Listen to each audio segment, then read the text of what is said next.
Second year کا چوتھا سبق ہے ہمارے پاس محنت پسند خرد مند۔ اس کا خلاصہ لکھنے کے لیے اس کے اہم نکات پہ آج ہم بات کرتے ہیں بچوں کو، تاکہ اس کی سٹوری، اس کی کہانی یاد ہو جائے، بچوں کو خلاصہ لکھنا آسان ہو۔ یہ سبق جو ہے یہ تمثیل نگاری ہے صنف کے اعتبار سے۔ تمثیل نگاری کیا ہے؟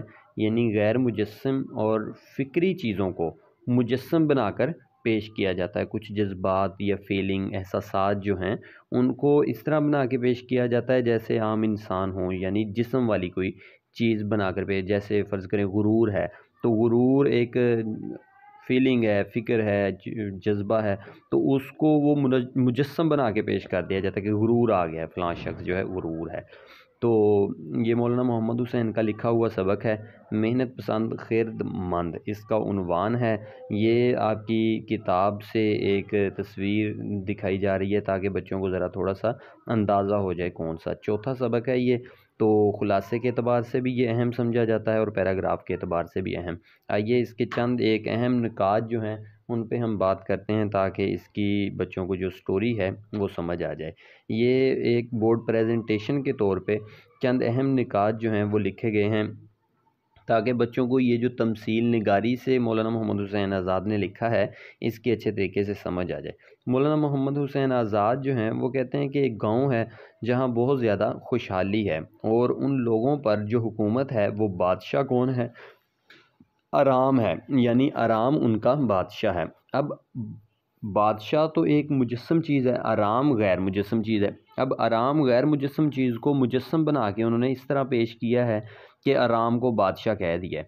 جب آرام بادشاہ ہے تو ہر طرح کی نعمتیں ہیں۔ اس کو سمجھنے کے لیے صرف اتنا دیکھ لیں کہ جیسے جنت میں ہوگا کہ کوئی خزاں یا غمی یا اس قسم کی چیزیں نہیں ہوں گی، ہر طرف خوشی ہی خوشی ہوگی اور ہر طرح کی نعمتیں ہوں گی، جب جہاں جس کا جو کچھ چاہے گا وہ اس کو مل جائے گا۔ تو لوگ جو ہیں اسی طرح عیش و آرام میں زندگی بسر کر رہے ہیں تو ایک دم سے حالات جو ہیں وہ تبدیل ہو جاتے ہیں۔ اب ذرا دیکھیں لکھا ہوا ہے حالات تبدیل۔ جب حالات تبدیل ہوتے ہیں تو خوشحالی جو ہے وہ ختم ہو جاتی ہے، لوگوں میں فریب اور سینہ زوری آ جاتی ہے۔ یعنی یہ سینہ زوری اور فریب آئے کیوں؟ لالچ کی وجہ سے۔ یعنی ابتدا کیا ہے؟ لوگوں میں یہ ایک احساس پیدا ہوا ہے کہ سوچ پیدا ہوئی جو کچھ بھی ہے عیش و آرام کا، جتنی بھی چیزیں ہیں وہ ساری میرے ہی کام آویں، کسی دوسرے کو نہ ملیں۔ تو ان میں ایک سینہ زوری اور فریب جو ہے لالچ کی وجہ سے آ گئے ہیں۔ پھر ان کے ساتھ لالچ، سینہ زوری وغیرہ کے ساتھ غارت، تاراج اور لوٹ مار بھی اس کی اولادیں بن کے آ گئے ہیں۔ پھر جب ان کی اولادیں آئی ہیں تو ان اولاد کے ساتھ پھر خود پسندی، غرور اور حسد آ گیا ہے۔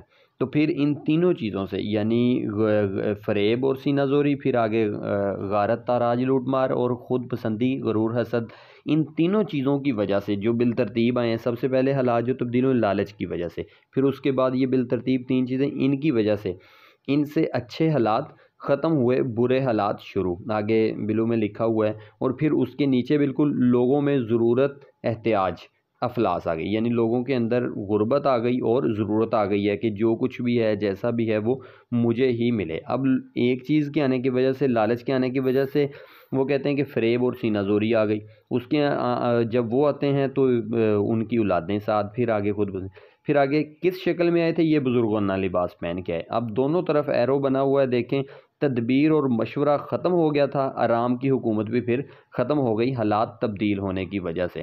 جب لوگوں میں تدبیر اور مشورہ ختم ہو گیا تو لوگ پھر بڑا پچھتائے، کیونکہ قحط آ گیا تھا، بھوک آ گئی، پھر بھوک برداشت نہ ہوئی تو لوگ جو ہیں تدبیر اور مشورہ کے پاس گئے۔ تدبیر اور مشورہ کے پاس گئے سے مراد کیا ہے؟ لوگوں کے اندر نہ تو مشورہ تھا، آپس میں وہ مشورہ بھی نہیں کرتے تھے اور نہ کوئی حکمت عملی سے کام لیتے تھے۔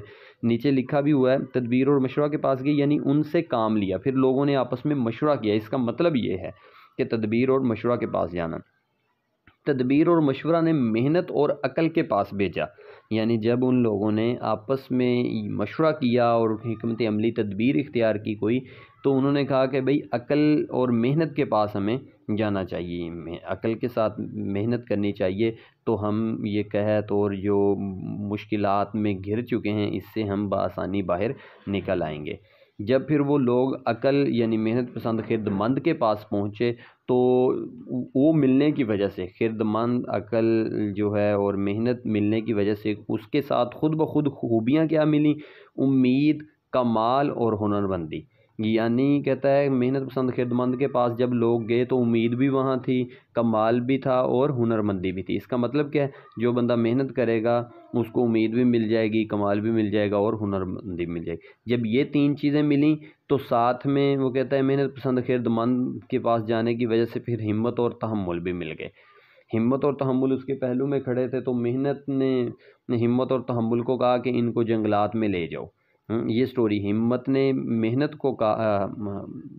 ہمت اور تحمل کو کہا کہ ان کو جنگلات میں لے گئے، وہ سب ان کو جنگلات میں لے گئے۔ اب لے کے کون گیا ہے؟ ہمت اور تحمل۔ جیسے ہم کہتے ہیں بھائی اٹھو ہمت کرو، یعنی ہمت ایک جذبہ ہے، فیلنگ، احساس ہے، تو وہ ان کو جنگلات میں لے گئے ہیں، تو وہاں جا کے انہوں نے پھر محنت کی ہے۔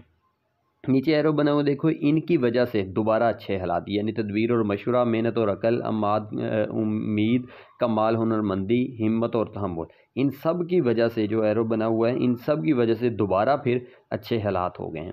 اب کیا ہے؟ اچھے حالات تھے، لوگوں میں لالچ آیا، غرور، تکبر، حسد وغیرہ آ گیا لالچ کی وجہ سے، تو حالات برے ہو گئے، پھر دوبارہ محنت کی وجہ سے